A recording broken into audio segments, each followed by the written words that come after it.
வணக்கம். விஎஸ் மாந்திரிகம். இந்த மாந்திரிகத்தில் துர்மாந்திரிகம் செய்வது எப்படி, துஷ்ட மாந்திரிகம் துர்மாந்திரிகம் சொல்லுவாங்க இல்லையா, அதை எப்படி பிரயோகம் பண்ணுறது, எப்படி ஜெயிக்கிறது, எப்படி துர்மாந்திரிகத்தை எதுக்காக செய்கிறாங்க.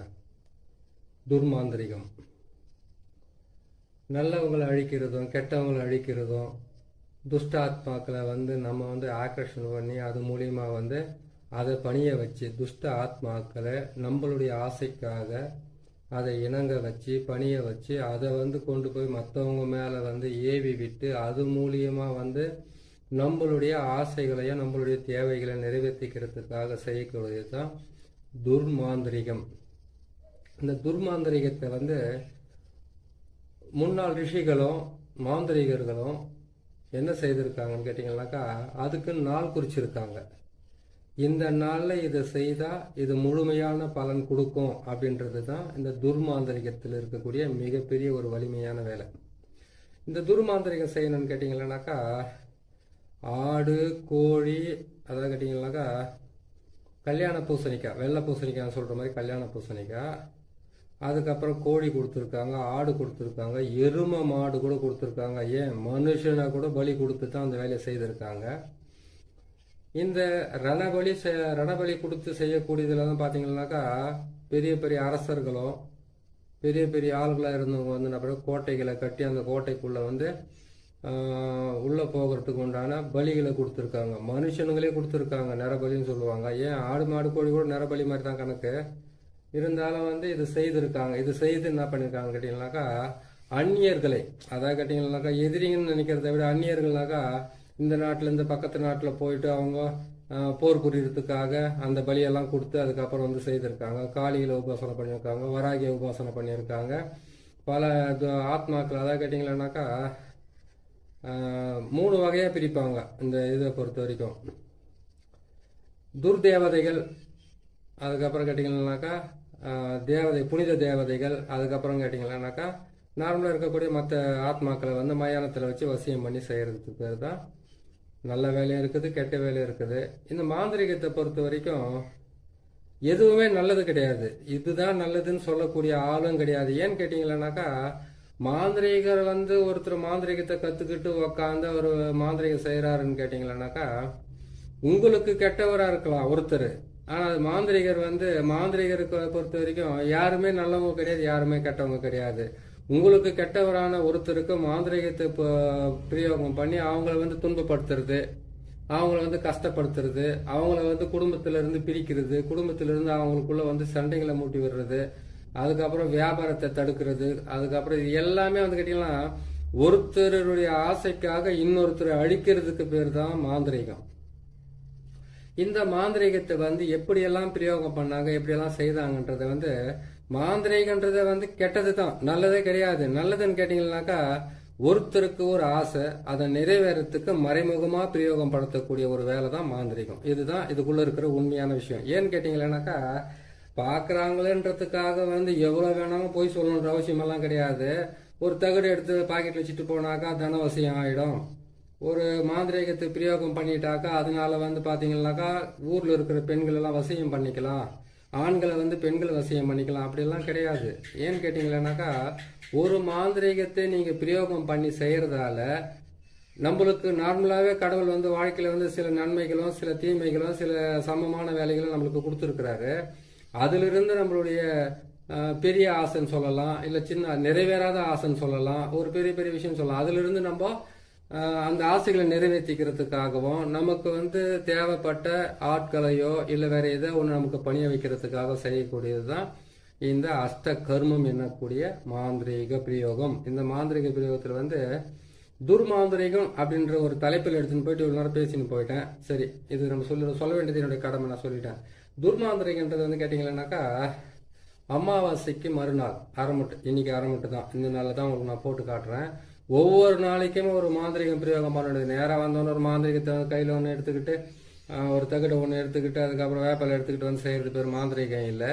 ஒவ்வொருத்தரும் வெறும் வேப்பாளிலே அவங்களுக்கு மந்திரத்தை போட்டு அவங்களுக்கு இருக்கக்கூடிய தோஷங்கள் திருஷ்டிகள் அதெல்லாம் விளக்குறது உண்டு. ஒரு சிலருக்கு வந்து பாத்தீங்கன்னாக்கா மிகப்பெரிய மாந்திரிக பிரயோகம் செய்து தான் அவங்க வாழ்க்கையில வெற்றி பெறணுன்றது ஒரு சிலருடைய ஆசைகள். அதே மாதிரி கேட்டீங்கன்னா அதுக்கு தகுந்த தேவையான பொருட்கள்லாம் செய்ய வேண்டியதா இருக்கும்.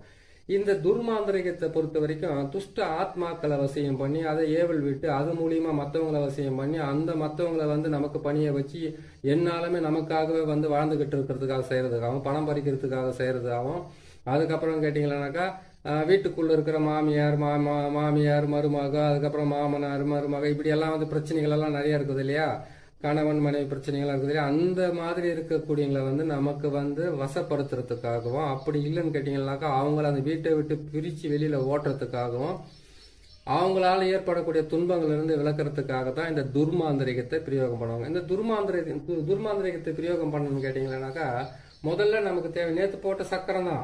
ஆனால் சக்கரத்தை பொறுத்த வரைக்கும் 8 வகையா பயன்படுத்தலாம். அதே சக்கரத்தை வச்சு 8 வகையா பயன்படுத்துறது நேற்று போட்ட சக்கரம் தான். இதுல வந்து பாத்தீங்கன்னாக்கா ஒரு வித்தியாசம் என்னன்னு கேட்டீங்கன்னாக்கா இதுல வந்து 9 முட்டையை வைக்க வேண்டியதா இருக்கும். 9 முட்டையை வச்சு ஒரு மண் பாத்திரத்தை வாங்கிட்டு வந்து அதுல வந்து கேட்டீங்கன்னாக்கா நம்ம அஷ்ட கர்மத்துக்கு வந்து முக்கியமா தேவை கேட்டீங்கன்னாக்கா ருத்ரபூமி விபூதின்னு சொல்லுவாங்க. அது ருத்ரபூமி விபூதின்னு சொல்றது வந்து கேட்டீங்கன்னாக்கா மயான சாம்பல். வெறும் மயான சாம்பல்ல வந்து பன்னியோட ரத்தத்தை கலந்து போட்டு அதுக்கு தேவையான பொருட்களை வச்சாலுமே போதும், ஆட்டோமேட்டிக்கா ஒரு குடும்பத்தை விட்டு ஓடுவாங்க, வீடை காலி பண்ணி போடுவாங்க. அது எப்பேற்பட்ட இடமா இருந்தாலும் காலி பண்ணி விட்டுடலாம். அவ்வளவு கஷ்டமா வேலை செய்யும். அதையெல்லாம் அவங்களுக்கு பொறுமையாகவும் ஒவ்வொன்றா போட்டுக்கிட்டு வராங்க. 100கணக்கான ஆயிரக்கணக்கான மாந்திரிக பிரயோக ரகசியங்கள்லாம் இருக்குது. ஒவ்வொன்றா சொல்லிக்கிட்டு வரேன். நீங்க பார்த்து பிரயோகம் பண்ணாலும் சரி, நீங்களே செய்து உங்களை காப்பாத்திக்கிட்டாலும் சரி, அது உங்களுக்கு ரொம்ப நல்லதுதான் இருக்கும். ஏன்னு கேட்டீங்கன்னாக்கா நல்லவன் அப்படின்றதுக்கு ஒரு அர்த்தம் என்னன்னு கேட்டீங்கன்னாக்கா வாழ முடியாதவன் வாழ தெரியாதவனுக்கு பேர் தான் நல்லவன். துன்பத்தை அனுபவிக்க பிறந்தவனுக்கு பேர் தான் நல்லவன். ஒரு நல்லவனா வாழ்ந்து இந்த பூமியில படுற சிரமம் சித்திரவதையும் இருக்குது பாருங்க, சாதாரணமா இருக்காது. அது கெட்டவங்க மட்டும் நல்லா வாழ்ந்துருவாங்கனாக்கா அவங்க கெட்டவங்க இல்ல, வாழ தெரிஞ்சவங்களுக்கு பேர் தான் கெட்டவங்க. அதான் கேட்டீங்கன்னாக்கா கெட்டதையாவது செய்து வாழணும்னு நினைக்கிறாங்க பாருங்க, அவங்க தான் பாத்தீங்களா அந்த பூமியில வாழ தகுதியானவங்க. நல்லவங்க கேட்டீங்கன்னாக்கா ஒருத்தர் சண்டைக்கு போக மாட்டாங்க, ஒரு பிரச்சனைக்கு போக மாட்டாங்க, ஒழிச்சு சாப்பிட்டோமா ஒரு மூலையில படுத்தோமா நல்லா தூங்கி வந்துச்சுமா காலத்துல வந்து எல்லாமே நடந்ததுக்கு அப்புறம் போய் சேர்ந்தமான இருப்பாங்க. கெட்டவங்க வந்து வாழ தெரிஞ்சவங்க, வாழறதுக்காக ஆசைப்படுறாங்க. அந்த ஆசைகள் மூலியமா அவங்க செய்யக்கூடிய சின்ன சின்ன தவறுகளால அவங்க கெட்டவங்களா நம்ம கண்ணுக்கு தெரிறாங்க. இதுல வந்து யாரும் வேறுபடுத்தி பேசணுன்ற அவசியமே கிடையாது. நம்மளுக்கு கரெக்டா செய்யறோமா, செய்து முடிச்சுமா, அவங்கள பொறுத்த வரைக்கும் வாழத்துக்கு தெரிஞ்சவங்க, இவங்களை பொறுத்த வாழ தெரியாது. இது 2 மட்டும் தான் நம்ம தெரிஞ்சுக்கணும். சரிங்களா? சரி, நம்ம இந்த தலைப்புக்கு வரலாம். இப்போ இந்த துர்மாந்திரிகத்தை பிரயோகம் பண்றதுக்கு உண்டான வழினா 9 முட்டை, 6 தேங்காய், 8 எலுமிச்சம்பழம் இதுக்கு தேவை. 8 எலுமிச்சம்பழத்தை வச்சு 9 முட்டையை வச்சு 6 தேங்காயை வச்சு என்ன செய்யறது? இது செஞ்சோம்னாக்கா இது மாதிரி துர்மாந்திரிகத்துல வந்து என்னென்ன பலன் இருக்குது? துர்மாந்திரிகத்தை பொறுத்த வரைக்கும் தீராத பகை, கண் திருஷ்டி, ஓம்பல், எதிரிகளோட தாக்கம், குடும்பத்துல வந்து அடிக்கடிக்கு வந்து ஒவ்வொரு நாளுமே வந்து மாந்திரிக பிரயோகம் பண்ணி உங்களை கெடுக்கிறவங்க, உங்களை தடுக்கிறவங்க, உங்க தொழிலை தடுக்கிறவங்க, குடும்பத்தை வந்து சீரழிக்கிறதுக்காகவும் சீர்குலைக்கிறதுக்காகவும் அலையிறவங்களுக்கு வந்து தண்டனை கொடுக்கறதுக்கு தான் இந்த துர்மாந்திரிகத்தை பிரயோகம் பண்ணணும். இந்த துர்மாந்திரிகத்தை பிரயோகம் பண்றதுக்கு நேத்து போட்ட சக்கரத்திலே வந்து 8 வகையா செய்யலாம் சொல்லியிருக்கேன். அந்த 8 வகையில பொறுத்த வரைக்கும் அதுல நேத்து போட்டது வந்து வயானமசி, அதுக்கப்புறம் வசியமாவா, இது எல்லாமே இதுல வரும். இதுல வந்து அந்த சக்கரத்தை மட்டும் போட்டுக்குங்க. தகுடுல போடணும். தரையில போடுறது வந்து மாந்திரிகரா இருந்தா இந்த சக்கரத்தை தரையில போட்டு உங்களை தேடி வந்தவங்களை வந்து தெற்கு பக்கம் பாக்குற மாதிரி உட்கார வச்சுட்டு நீங்க வடக்கு பக்கம் பாக்குற மாதிரி உட்காந்து அதுக்கப்புறம் வந்து இதுக்கு உண்டான சக்கரத்தை போட்டு எதிர்த்தாப்புல உட்கார வச்சு ஒரு மண் பாத்திரத்துல இந்த சொல்லுவாங்க இல்லையா உளுந்து மாவு வந்து நம்ம உளுந்து மாவு எடுத்தோம்னாக்கா மோகினி வசியத்துக்கும் ஆண் பெண் வசியத்துக்கும் அரிசி மாவாலையும் வந்து இதெல்லாம் செய்யலாம்.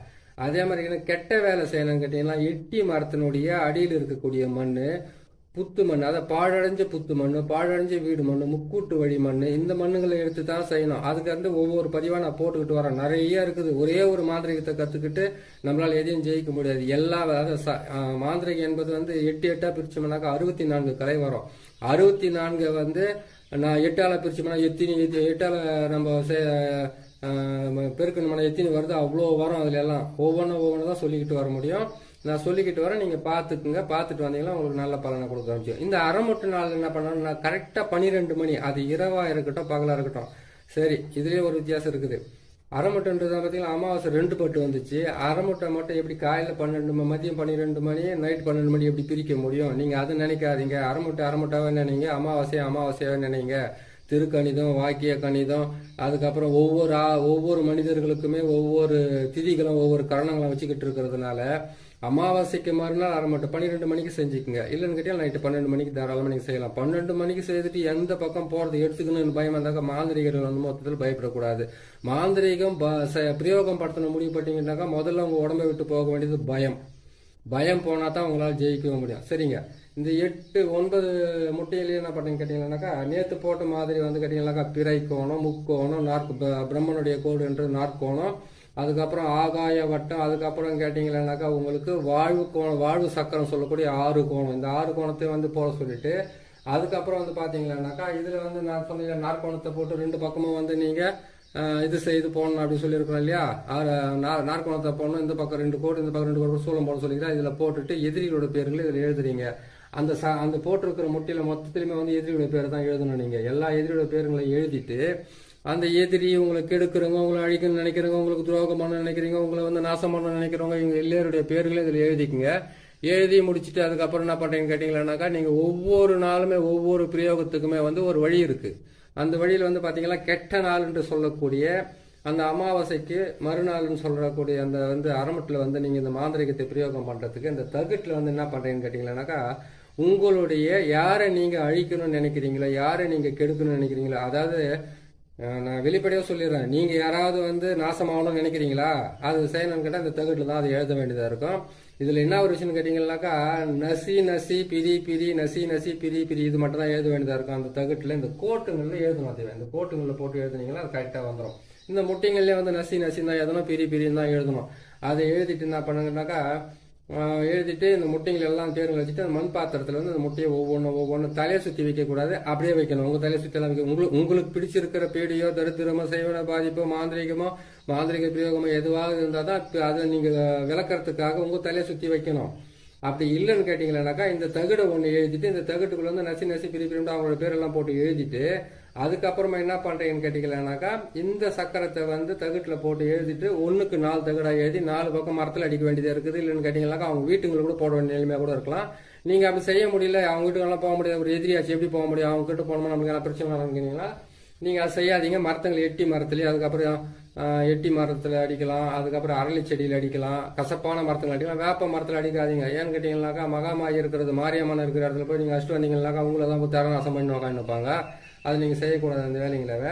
இதை செய்து முடிச்சுட்டு அவங்க பேருங்களை எழுதிட்டு என்ன பண்றீங்க கேட்டீங்கன்னாக்கா, நல்ல கற்பூரத்தை வந்து ஒரு 100 கற்பூரம் 108 கற்பூரம் ஒரு 5 பேக்கெட் வந்து வெள்ளை கற்பூரமா வாங்கிக்கோங்க, சூடம். அதை வாங்கி என்ன செய்றீங்கன்னு கேட்டீங்கன்னாக்கா, இந்த இதுலயே போட்டுட்டு என்ன பண்ணீங்கன்னா அவங்களோட பேரை போட்டீங்க. இதோட சேர்த்து வெண்கடுகும் சேர்த்து போட்டுக்குங்க, சாம்பிராணியும் சேர்த்து போட்டுக்குங்க. சேர்த்து போட்டுட்டு இந்த எலுமிச்சை மரத்துல எல்லாம் அவங்க பேரை எழுதிட்டு 4 திசைன்னு சொல்லுவாங்களே, கிழக்கு மேற்கு வடக்கு தெற்கு, இந்த 4 திசையிலுமே வந்து இது என்ன பண்ணுங்க, எலுமிச்சம்பழத்தை வந்து 4 திசையில நசுக்குறீங்க. இந்த சக்கரத்தை போட்டா கூட அங்கேயே நசிக்கணும்.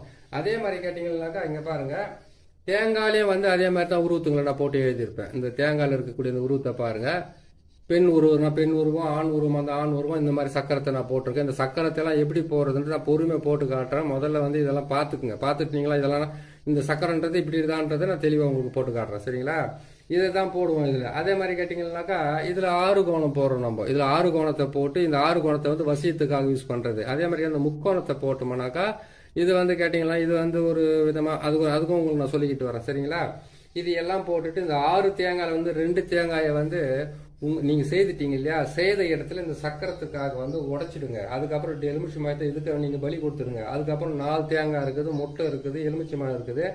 கொண்டு போய் என்ன பண்ண கேட்டீங்கன்னாக்கா, இந்த செடி, அதுக்கப்புறம் வந்து நல்லா இந்த செடி இருக்குது பாருங்க, என்ன செடி அது அரளி செடி இருக்காங்களே, அரளி செடி கீழே வச்சு எரிக்கலாம், எருக்கஞ்செடி கீழே வச்சு எரிக்கலாம். அப்படி இல்லைன்னு கேட்டீங்கன்னாக்கா இதை வந்து ஆத்து மணல் அப்படின்னு கேட்டீங்கன்னாக்கா மயானம் இல்லாட்டி முக்கூட்டு வழி அப்படி இல்லைன்னா கேட்டீங்கன்னா ஆள் நடமாட்டம் இல்லாத இடத்துல கொண்டு போயிட்டு மற்றவங்க தாண்டாத மாதிரி வச்சு எரிக்கணுமே தவிர நேராக போனோம்னா அதை எரிச்சு விட்டுட்டு நீங்களும் பிரச்சனைல இருந்து தப்பிக்காத மற்றவங்களை மாட்டி வைக்க. அதை கேட்டீங்கன்னா நம்ம கிட்ட இருக்கிற பிரச்சனை விலைக்கு போகணும்னு நினைக்கிறத விட மற்றவங்க யாராவது மாட்டக்கூடாதுன்னு நினைக்கணும். நீங்க எந்த எதிரிகளை வந்து இந்த துர்மாந்திரிகத்தை பிரயோகம் பண்றோம் இல்லையா, அந்த துர்மாந்திரிகத்தை பிரயோகம் பண்றதுக்காக வந்து யாருக்காக செய்றீங்களோ அவங்களுடைய வீட்டுக்கு வந்து தெற்கு பக்கமோ இல்லைன்னு கேட்டீங்கன்னா மேற்கு பக்கமாக வச்சு நீங்கள் எரிச்சிங்கன்னா கரெக்டாக அது வேலை செய்யறதுக்கு ஆரம்பிக்கும். ஒரு விஷயம், இது செய்து எரிச்சிட்டு வந்துடுறீங்க. எரிச்சிட்டு என்ன பண்ணணும்னு கேட்டீங்கன்னாக்கா, இதனுடைய சாம்பல் வந்து அவங்க வீட்டாண்டு போடலாம், அவங்க போற வர வழி பாதையில் போடலாம் அப்படின்னு கேட்டாக்கா கொஞ்சம் அதாவது கேட்டீங்கன்னாக்கா 50 கிராம் 100 கிராம் சாம்பல் தான் கொண்டு போய் போடணும் இல்லை, ஒரு சிட்டிக்கு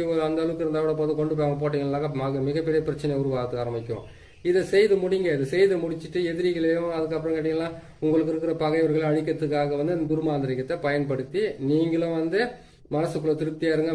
மற்றவங்களுக்கு வந்து கேட்டீங்கன்னாக்கா துர்மாந்திரிகத்தை பிரயோகம் பண்றது தப்பு இல்லை. ஆனா துர்மாந்திரிகத்தை பிரயோகம் பண்ணிட்டு வந்து நீங்க மாட்டு கோமியத்திலேயோ அப்படி இல்லைன்னு கேட்டீங்கன்னாக்கா மஞ்சள் தூளாலேயே வந்து நீங்க குளிக்கணும். ஏன்னு கேட்டீங்கன்னா துஷ்ட பொருள்களை வந்து பயன்படுத்தினாவே மாட்டு கோமியம் தான் முக்கியமா உங்களை காப்பாற்றுறதுக்கு ஆரம்பிக்கும். அப்படி இல்லைன்னு கேட்டீங்கன்னா மஞ்சள் தண்ணியால் வந்து குளிச்சுட்டு நீங்கள் என்ன பண்ணுறீங்கன்னு கேட்டீங்கன்னாக்கா மஞ்சள் தண்ணியால் மஞ்சளாவே ஃபுல்லாக போட்டு குளிக்கணும்னு அவசியம் கிடையாது. கொஞ்சமாக மஞ்சளை போட்டு குளிச்சுட்டு உங்கள் வாசலில் வீட்டிலலாம் தெளிச்சு விடுங்க. ஏன்னு கேட்டீங்கன்னாக்கா கெட்ட வார்த்தை பேசினாவே முஸ்லீம்ஸுங்க வந்து நமாஸ் படிக்கிறதுக்கு போகும்போது வந்து பார்த்தீங்கன்னா காது மூக்கு அதுக்கப்புறம் வாய் எல்லாமே சுத்தமாக கழுவிக்கிட்டு போவாங்க. ஏன்னு கேட்டாக்கா காலையிலேருந்து பேசின வார்த்தைக்கு வந்து அதுலேருந்து ஒரு புனிதம் ஆகட்டுன்றதுக்காக அது மாதிரி செய்வாங்க. அந்த மாதிரி நீங்கள் செஞ்சிட்டீங்கன்னாக்கா இதை செஞ்சு முடிச்சுட்டு யார் பேர் செய்யணுன்றதெல்லாம் பேருங்களெல்லாம் எழுதிட்டு இந்த தேங்காயை வந்து 4 பக்கம் 4 உடைச்சிட்டு அதுக்கப்புறம் கொண்டு போயிட்டு நீங்கள் எரிச்சு உடச்சி முடிச்சுட்டு அதுக்கப்புறம் நீங்கள் போய் இருக்கிற வேலையை பாருங்கள். அந்த தகுடை முடிஞ்சாக்கா அவங்க வீட்டில் வைக்கலாம். அப்படின்னு கேட்டிங்கனாக்கா மரத்தில் அடிச்சு விடுங்க. மரத்துங்களை வந்து வேப்ப மரத்தை விட்டு கசப்பான மரம் சொல்லக்கூடிய மரத்தில் எட்டி மரம், அரளி செடி, அதுக்கப்புறம் கசப்பான மரம் எந்த மரம் முள்ளு மரமாக இருந்தாலும் பரவாயில்ல, அதுங்களை இருந்து போட்டு நீங்கள் இது பண்ணி அடிச்சு வைக்கலாம். ஆணி வச்சு அடிச்சு வைங்க. ஆட்டோமேட்டிக்காக வந்து உங்கள் எதிரிகளுக்கு உண்டான நோய்களும் வியாதிகளும் பிரச்சனைகளும் தொந்தரவுகளும் வந்து உங்களை தொல்லை பண்ணாமல் விட்டுட்டு அவங்க பாட்டுக்கு ஒரு பிரச்சனை மாட்டிக்கிட்டு அலைவாங்க. இதை பார்த்து நீங்கள் செய்யுங்க, செய்து முடிங்க. மாந்திரிகராக இருந்தாலும் பரவாயில்ல, மாந்திரிகம் தெரியாதவங்களா இருந்தாலும் தன்னை பாதுகாத்துக்காக செய்கிறவங்களா இருந்தாலும் பரவாயில்ல, பார்த்து செய்து உங்களை காப்பாற்றிக்கங்க. இது செய்யறதுக்கு முன்னாடி உடல் கட்டு மந்திரன்றது ஒன்று இருக்குது.